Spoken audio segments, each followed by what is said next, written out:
வணக்கம். உங்களை சந்திக்கிறதுல ரொம்ப மகிழ்ச்சி.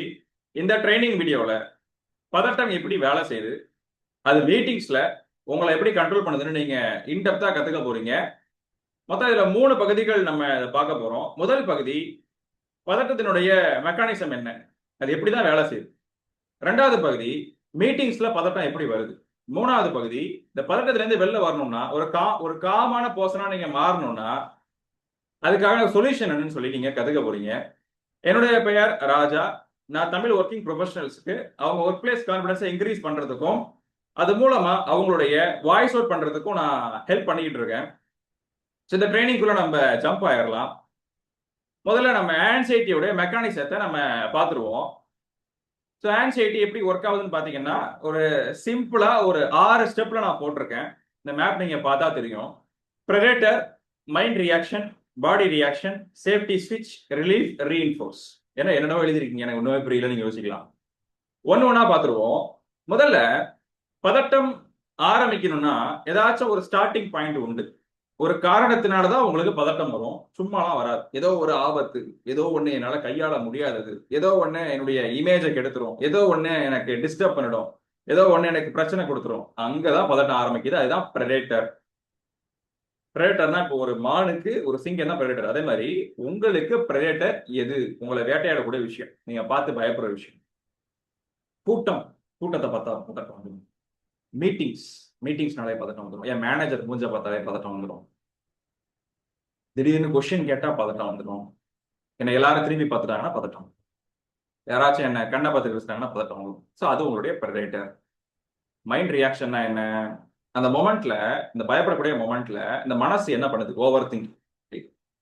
நம்ம பேசலாமா வேணாமா, எதை சொன்னா என்ன ஆகும், அதை சொன்னா என்ன ஆகும், இப்படி ஆகுமா அப்படி ஆகுமா, நம்மள கேள்வி கேட்பாங்களா, நம்மளை அசிங்கப்படுத்திடுவாங்களா, மிஸ்டேக் பண்ணிடுவோமா, ஐயோ முடியலையே, ஐயோ கஷ்டமா இருக்கு, அந்த மனசு அப்படியே ஓடிக்கிட்டே இருக்குல்ல அவங்கள. அதுதான் மைண்ட் ரியாக்ஷன். பாடி ரியாக்ஷன் என்ன ஆகும்? உங்க உடம்பு உங்க கண்ட்ரோல்ல இருக்காது. ஹார்ட் பீட் வேகமா துடிக்கிறது, மூச்சு வேகமா வாங்குறது, பேசுனா வார்த்தை வராது, பேசும்போது காத்து மட்டும்தான் வரும், வாய்ஸ் ரொம்ப லோவா இருக்கும், கை கால்லாம் நடுக்கிற மாதிரி இருக்கும், லைட்டா அப்படியே வேர்க்கிற மாதிரி இருக்கும். பாடி லாங்குவேஜ் கண்ட்ரோல் இருக்காது. ஏதோ ரொம்ப டவுனா நீங்க நடப்பீங்க, ரொம்ப ஷையா நீங்க நடப்பீங்க. திருப்பி கூட உங்களால யாரையும் பார்க்க முடியாது. திடீர்னு உங்களை வந்து ஒரு சத்தமா பேசுனாங்கன்னா டக்குன்னு பாடி வந்து ஷிவர் ஆயிடும்.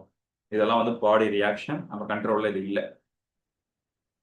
அடுத்தது பாத்தீங்கன்னா, ஆக்சுவலா இது ஏன் நடக்குதுன்னு பார்த்தோம்னா, நம்ம அதை ஆபத்தா நினைக்கிறோம். அந்த சுச்சுவேஷனை என்னால கையாள முடியாது, அங்க எனக்கு ஏதாச்சும் ஆயிடும், அங்க வந்து எனக்கு அவமானம் ஆயிடும், இல்லைன்னா எல்லாரும் சிரிச்சிருவாங்க, என்னால அதை ஹேண்டில் பண்ண முடியாதுன்னு ஒரு சர்வைவல் ஸ்டேட்ல நம்ம இருக்கும். அப்போ அடுத்தது பாத்தீங்கன்னா சேஃப்டி ஸ்விட்ச்னு நடக்கும்.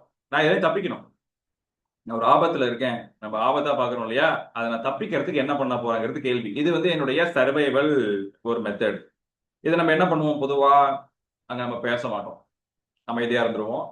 அந்த வழியில போகாம வேற வழியில போயிடுவோம். அந்த இடத்துல ஆர்கியூ பண்ணாம பின் வாங்கிடுவோம். கொஸ்டின் கேட்டா அந்த இடத்துல நம்ம 1 வேர்ட் 2 வேர்ட்ல எஸ் ஆர் நோன்னு சொல்லிட்டு போயிடுவோம். நம்மள வந்து அவங்க ஒரு மீட்டிங்ல பேச சொல்றாங்கன்னா அந்த மீட்டிங்கை நம்ம ஸ்கிப் பண்ணுவோம். இல்லைனா இன்டர்நெட் இஷ்யூன்னு சொல்லிட்டு நம்ம வெளில வந்துருவோம். ப்ரெசன்டேஷன் இருக்குன்னா வேற ஒருத்தருக்கு நம்ம மாத்தி விட்டுருவோம், நம்ம லீவு போட்டுருவோம். இதெல்லாம் என்னுடைய சேஃப்டி ஸ்விட்ச். நான் எப்படி அந்த ப்ரெடேட்டரை நான் கையாள போறேன். ஒவ்வொருத்தங்களுக்கு ஒவ்வொரு மெத்தட் இருக்கு. அது உங்களுடைய எக்ஸ்பீரியன்ஸ் பொறுத்து நீங்க அதை செய்வீங்க. அப்போ ஒரு ஒரு முறை நீங்க அந்த சுச்சுவேஷன்ல தப்பிக்கும் போது உங்களுக்கு ரிலீஃப் கிடைக்கும். அப்பாடா இன்னைக்கு நான் தப்பிச்சிட்டேன்பா, இன்னைக்கு நான் மாட்டல, இன்னைக்கு ஒன்றும் ஆகல, இன்னைக்கு ஏதோ ஒன்று கொஞ்சம் நாச்சும் பேசி நான் வந்து சமாளிச்சிட்டேன் அப்படின்னு ஒரு ரிலீஃப். அடுத்து ரீஇன்ஃபோர்ஸ் என்ன? ஒரு ஒரு முறை ஒரு சுச்சுவேஷன்ல நீங்க ரிலீஃப் ஆகும் போதும் உங்க பேட்டர்ன் ஸ்ட்ராங் ஆகும். எப்பயுமே பேசவே மாட்டீங்க, இந்த வாட்டியும் பேசலைன்னா அந்த பேட்டர்ன் இன்னும் ஸ்ட்ராங் ஆகும். அடுத்த முறை இன்னுமே உங்களுக்கு டஃப் இருக்கும். எப்பயுமே ஸ்கிப் பண்ணுவீங்க, இன்னைக்கு ஸ்கிப் பண்ணிட்டீங்கன்னா அந்த பேட்டர்ன் இன்னுமே ரீஇன்ஃபோர்ஸ் ஆகும். அப்போ இந்த வழியில தான் உங்களுடைய பதட்டம்ங்கிறது வேலை செய்கிறது. இதை நீங்க இப்ப புரிஞ்சிருப்பீங்க, இந்த பதட்டம் எப்படி ஆரம்பிச்சு எப்படி இது ரிப்பீட் ஆகிட்டு இருக்குன்னு. ஒரு மீட்டிங்ல அந்த பதட்டம் எப்படி வருதுன்னு பாத்திரலாமா? இப்போ மீட்டிங்ஸ்னா ஃபார் எக்ஸாம்பிள் மேனேஜர் கூட ஒரு 1-to-1 மீட்டிங். அப்ப இங்க யாரு பிரெடேட்டரு? உங்களுடைய மேனேஜர். மேனேஜருக்கு பார்த்து அவர் வந்து 2 கொம்பு இருக்கு, நான் பயப்படுறேன், அந்த மாதிரி தான், ரைட்? பிரெடேட்டர் வந்து மேனேஜர். மேனேஜர் வந்து எப்பயுமே வந்து என்ன வச்சு செய்வாரு, ஏதாச்சும் கேள்வியை கேட்டுருவாப்ல, ஏதாச்சும் அவரு என்ன டிஸ்டர்ப் பண்ண மாதிரி பேசுவாரு, என்னால அவரை ஹேண்டில் பண்ண முடியாது, அப்படி பேசுவாரு அப்படின்னு சொல்லிட்டு நம்ம அவருக்குன்னு ஒரு சில விஷயங்கள்லாம் முத்திரை குத்தி வச்சிருப்போம், நம்ம பயப்படுறோம். மைண்டோட ரியாக்ஷன் என்ன? ஒரு மீட்டிங்க்கு முன்னாடியே இன்னைக்கு என்னென்னலாம் பண்ண போறாப்லையோ, இன்னைக்கு என்னென்னலாம் கேள்வி கேட்க போறாரோ, இன்னைக்கு எப்படி எப்படிலாம் நம்மள வந்து பிளாக் பண்ண போறாரோ, நம்ம எப்படிடா சமாளிக்கிறது, இந்த பழசெல்லாம் போட்டு கிளறினா என்ன பண்றது, இந்த டாஸ்கே முடிக்காம இருக்கும், அதை பத்தி பேசினா என்ன பண்றதுன்னு நம்ம மனசு வந்து கொஞ்சம் ஓவர் திங்கிங்குள்ள போயிடும். பாடி ரியாக்ஷன் எப்படி இருக்கும்? கொஸ்டின் கேட்டாருன்னா அப்படியே மூச்சு அடைச்ச மாதிரி இருக்கும், வார்த்தை வராது, ஹார்ட் பீட் அதிகமா இருக்கும், லைட்டா நமக்கு ஒரு மாதிரி நடுக்கமா இருக்கும், பேசுறதுக்கு நர்வஸா இருக்கும், நம்மளால அவரை ஃபேஸ் பண்ணி பேச முடியாது, அவருக்கு ஈக்குவலா நம்ம கம்யூனிகேட் பண்ண மாட்டோம். இதெல்லாம் நம்மளுடைய உடம்பினுடைய ரியாக்ஷன்ஸ். நம்மளுடைய சேஃப்டி ஸ்விட்ச் என்ன? எப்படியாவது நம்ம சுச்சுவேஷனை சர்வை பண்ணி ஆகணும். ஸோ நம்ம அவரை ப்ளீஸ் பண்ணிடுவோம். எதை கேட்டாலும் எஸ், அவருக்கு பிடிக்கலனா நோ, அவர் என்ன சொன்னாலும் okay sir I will do அப்படின்னு சொல்லிட்டு நம்ம டோட்டலா அவர் அக்ரி பண்ணிட்டு, நம்மள்ட்ட கன்சர்ன்ஸ் இருந்தாலும் கொஸ்டின்ஸ் இருந்தாலும் எதையுமே ரைஸ் பண்ணாம நம்ம சைலண்டா வந்துருவோம். நம்ம ரிலீஃப் என்னவா இருக்கும்? அப்பாடா இன்னைக்கு நம்ம அவர்கிட்ட தப்பிச்சிட்டோம், இன்னைக்கு எதுவும் மாட்டல, இன்னைக்கு நம்ம எப்படியோ ஹேண்டில் பண்ணியாச்சுன்னு சொல்லிட்டு நம்ம போயிடுவோம். பேட்டர்ன் எப்படி ரீஇன்ஃபோர்ஸ் ஆகுது? மேனேஜர் வந்தா இவன் சரியா பேச மாட்டேன், நான் வந்து அவரை ப்ளீஸ் பண்ணிட்டு வந்துருவேன்னு ஒரு பேட்டர்ன் இந்த இடத்துல ரீஇன்ஃபோர்ஸ் ஆகும். ஸோ இப்படிதான் ஒரு மீட்டிங்லையும் உங்களுடைய பதட்டம் உங்களை கட்டுப்படுத்திட்டு இருக்கு. ஓகேங்களா? இதுக்கான சொல்யூஷன் என்ன? நான் இதை மாத்தணும்னு நீங்க யோசிக்கிறீங்க இல்லையா? இப்ப நான் உங்களுக்கு சொல்லக்கூடிய இந்த ஒரு மெத்தடுங்கிறது என்னுடைய கோச்சிங் ப்ரோக்ராம்ல என்னுடைய கிளைண்ட்ஸுக்கு நான் கொடுக்கக்கூடிய விஷயம். ஸ்டெப் பை ஸ்டெப்பா நம்ம கொடுக்குறோம். அது ஒரு சிஸ்டமேட்டிக்கா கொடுக்குறோம். இதை நீங்க அப்ளை பண்றது மூலமா ஒரு பெர்மனண்டான ஒரு சேஞ்சை நீங்க அடைய முடியும். ஒரு இர்ரிவர்சிபிள் சேஞ்சை உங்களுடைய பதட்டத்துல நீங்க அடைய முடியும். எப்படின்னு பாத்துடலாமா? முதல்ல இங்க இருந்து ஆரம்பிப்போம். பிரெடர்ல இருந்து. பிரெடர் வந்து ஒரு விஷயத்த நான் ஆபத்துன்னு நான் முத்திரை குத்தி வச்சிருக்கேன். மேனேஜரா இருக்கட்டும், அது சீனியரா இருக்கட்டும், ஒரு குரூப்பா இருக்கட்டும், ஸ்பாட்லைட் சுச்சுவேஷன், மீட்டிங், பிரசன்டேஷன், ஏதோ ஒண்ணு. நல்லா புரிஞ்சுங்க. நீங்க எதை பார்த்து பயப்படுறீங்களோ அதை உங்களை கொன்னுடாது. Your meeting will not kill you, your manager will not kill you, your senior will not kill you. அப்புறம் ஏன் நம்ம அதுக்கு அவ்வளவு வெயிட் கொடுக்குறோம்? அந்த மனிதர்கள் பார்த்து நம்ம ஏன் அவ்வளவு பயப்படுறோம்? அந்த சூழலை பார்த்து நம்ம ஏன் அதிகமாக பயப்படுறோம்? இன்னைக்கு அந்த மொமெண்ட் பெருசா தோணும். நான் தப்பா பேசவே கூடாது, ஐயோ என்ன யாரும் என்ன பார்த்து சிரிச்சிடக்கூடாது, நம்ம மிஸ்டேக் பண்ணவே கூடாது அப்படின்னு. ஆனா ஒரு வருஷம் கழிச்சு யோசிச்சு பாத்தீங்கன்னா அது ஒரு சாதாரண நிகழ்வு. நம்ம நினைக்கிற மாதிரி அவ்வளவு பெரிய வெயிட் அங்க கிடையாது. அப்போ வெயிட்டை குறைங்க ஃபர்ஸ்ட். அதை பார்த்து பயப்படுறத குறைக்கணும். ரெண்டாவது மைண்ட் ரியாக்ஷன், ஓவர் திங்கிங். நிறைய இமேஜின் பண்றது. இப்படி சொல்லலாமா, அப்படி சொல்லலாமா, இப்படி ஆகுமா, அப்படி ஆகுமா, இப்படி கேட்பாங்களா, இதை சொன்னா இப்படி சிரிப்பாங்களா, சிரிச்சிட்டா என்ன பண்றது, ஹேண்டில் பண்ண தெரியாதுன்னு இந்த மைண்ட் நான் ஸ்டாப்பா ஓடிட்டு இருக்கு. இந்த மனசு முதல்ல அமைதியாகும்.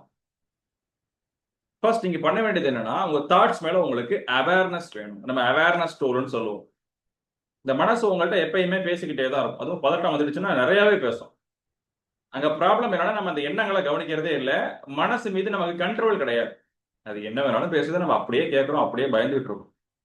இப்போ நீங்க உங்க எண்ணங்கள் மீது ஒரு கண்ட்ரோல் மீன்ஸ் என்ன எண்ணங்கள் எனக்கு ஓடிக்கிட்டு இருக்குன்னு நீங்க பார்க்க ஆரம்பிக்கணும்.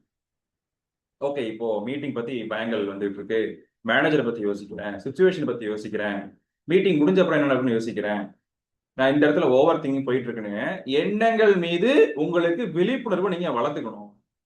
அடுத்து பாடி ரியாக்ஷன் எப்படி கையாளுறது? சொன்னாலே அந்த உடம்பு வந்து ஹார்ட் பீட் ரைஸ் ஆகுறது, மூச்சு வாங்குறது, உங்களுக்கு வேர்க்கிறது எல்லாம். இதுக்கு மிகச்சிறந்த வழின்னு பாத்தீங்கன்னா, எவ்ரிடே நீங்க குறைஞ்சது ஒரு 5 நிமிஷம் நீங்க தியானம் பண்றது. கண்ணை மூடி உட்காந்து பொறுமையா உங்களுடைய மூச்சை கவனிக்கும் போது எவ்ரிடே நீங்க ஒரு காம் ஸ்டேட்டுக்குள்ள போவீங்க. ஒரு குறிப்பிட்ட மினிட்ஸ்க்கு அப்புறம் அந்த காம் ஸ்டேட் நீங்க டெய்லியும் போக போக போக போக போக உங்களுடைய உடம்பு கொஞ்சம் கொஞ்சமா அந்த அமைதியான ஒரு ஸ்டேட்டை கத்துக்க ஆரம்பிக்கும். ஒரு அமைதியான பர்சனா நீங்க டெவலப் ஆகவும் ஆரம்பிப்பீங்க. அது உங்களுடைய மீட்டிங்ஸ்லயும் வெளிப்படும், உங்க ஆபீஸ்ல வெளிப்படும். அடுத்து சேஃப்டி ஸ்விட்ச். நான் சொல்லியிருக்கேன் இல்லையா, அந்த பதட்டப்படக்கூடிய மொமெண்ட்ல நான் என்ன பண்றேன்? சைலண்டா இருந்துடுறேன். நான் என்ன பண்றேன்? ஒன் வேர்ட் ஆன்சர் சொல்லிட்டு அமைதியாயிடுறேன். நான் என்ன பண்றேன்? மைண்ட்ல உள்ளதை சொல்ல மாட்டேன், நான் ஹெசிடேட் பண்றேன். அந்த இடத்துல டேக் ஸ்மால் ஆக்ஷன். பெருசாலாம் நீங்க எடுக்க தேவை கிடையாது.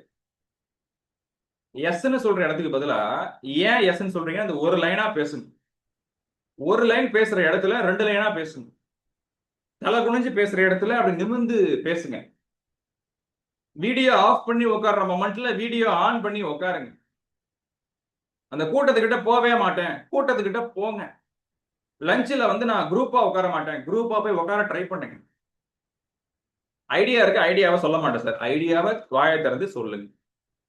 ஸோ அந்த சின்ன ஆக்ஷன், சைலன்ஸ்குள்ளேயும் போகாம, ரிட்ரீட் ஆகாம, கொஞ்சம் முன்னாடி வந்து ஒரே ஒரு ஆக்ஷன் எடுங்க, அது போதுமானது. இப்போ இதை பண்ணீங்கன்னா வாட் வில் ஹேப்பன், உங்கள்கிட்ட ஒரு ரிலீஃப் இருக்கும். அது வந்து என்ன தோணும்னா, ஒருவேளை உங்களுக்கு புதுசா இருக்கும் இல்லையா, நீங்க ஆக்ஷன் எடுத்துட்டீங்க இந்த வாட்டி, கொஞ்சம் டிஃப்ரெண்டா இருக்கும். ஒருவேளை பயம் கூட உங்களுக்கு வரலாம். ஐயோ நம்ம என்ன புதுசா ஆக்ஷன் எடுத்திருக்கோம், இதெல்லாம் உண்மையா, இதெல்லாம் வந்து நமக்கு லாங் டேர்ம்ல மாறிடுமா, அது மாதிரி நிறைய குழப்பங்கள் கூட வரலாம். அதெல்லாம் கண்டுக்காதீங்க. ஏன்னா நீங்க ஒரு அன்கம்ஃபர்ட் ஜோனுக்குள்ள வரும்போது உங்களுடைய மனசு அப்படிதான் பேசும். ஏன்னா அதுக்கே இது புதுசா இருக்கு. அப்போ அந்த ரிலீஃப் பத்தி நீங்க ஒர்ரி பண்ண தேவை கிடையாது. டிஸ்கம்ஃபர்ட் இருந்தா பரவாயில்ல. ரீஇன்ஃபோர்ஸ்னா என்ன, பழக்கம் உடையுது. பேட்டர்ன்ல நம்ம இப்போ ஒரு பிரேக் பண்ணியாச்சு. வழக்கமா ஓடக்கூடிய பேட்டர்ன்ல ஒரு சேஞ்ச் உருவாக்கியாச்சு. இவன் எப்பயும் பேச மாட்டான், இவன் என்னடா பேசுறான், இவன் ரொம்ப அமைதியா இருப்பானே, இவன் என்ன வாயை திறந்து பேசுறான், இவன் ஒரு லைன் தான் பேசுவான், என்ன இவன் ஒரு 4 லைன் பேசுறான்னு சொல்லிட்டு உங்க மனசு உங்களை பார்த்தே ஆச்சரியம் அடையும். அங்கதான் பேட்டர்ன் உடைஞ்சி ஒரு புது பேட்டர்ன் டெவலப் ஆக ஆரம்பிக்குதுன்னு அர்த்தம்.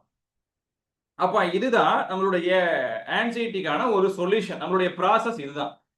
அப்போ இந்த ஹோல் ப்ராசஸ நீங்க கன்சிஸ்டன்டா உங்களுடைய ரொட்டீன்ல கொண்டு வரும்போது நாளடைவுல உங்களுடைய ஆன்சைட்டி நல்லா ரெடியூஸ் ஆகி உங்களுடைய கம்யூனிகேஷன் கான்பிடன்ஸும் பீக் ஆகிறத உங்களால ரியலைஸ் பண்ண முடியும். நல்லா புரிஞ்சுக்கங்க, உங்களுடைய மீட்டிங் ஆன்சைட்டி ஒரு நாள்ல உடையிற விஷயம் கிடையாது. ஆனா நான் சொன்ன இந்த ப்ராசஸ்ல நீங்க கன்சிஸ்டன்டா இருந்தீங்கன்னா உங்களுடைய மாற்றத்தை நினைச்சு உங்களுக்கே ஆச்சரியமா இருக்கும். ஸோ உங்களுடைய நேரத்திற்கும் கவனத்திற்கும் நன்றி. இந்த ட்ரைனிங் வீடியோ உங்களுக்கு யூஸ்ஃபுல்லா இருந்துச்சுன்னா, எந்த வகையில யூஸ்ஃபுல்லா இருந்துச்சுன்னு கமெண்ட்ஸ்ல ஷேர் பண்ணுங்க. அது மட்டும் இல்லாம, ஒருவேளை இந்த ஆன்சைட்டி நீங்க குறைக்கிறதுக்கு நினைக்கிறீங்க, ஒர்க் பிளேஸ்ல கான்பிடண்டா மாற ஆசைப்படுறீங்க, ஆனா எப்படி இதை ஸ்டெப் பை ஸ்டெப்பா பண்ணணும்னு தெரியல, உங்களுக்கு ஒரு எக்ஸ்பர்ட் ஹெல்ப் தேவைப்படுதுன்னா you can contact our team. இந்த வீடியோ டிஸ்கிரிப்ஷன்ல நம்மளுடைய ஆபீஸ் வாட்ஸ்அப் நம்பர் நம்ம கொடுத்துருக்கோம். ஸோ கிளிக் பண்ணுங்க, மெசேஜ் பண்ணுங்க. உங்களுக்கு பர்சனலா நம்ம பேசி உங்க சுச்சுவேஷன்ல நீங்க எப்படி வெளில வராங்கிற ஒரு கிளாரிட்டி உங்களுக்கு தனிப்பட்ட முறையில் கிடைக்கும். ஸோ ரொம்ப ரொம்ப நன்றி. நம்ம அடுத்த முறை சந்திக்கலாம்.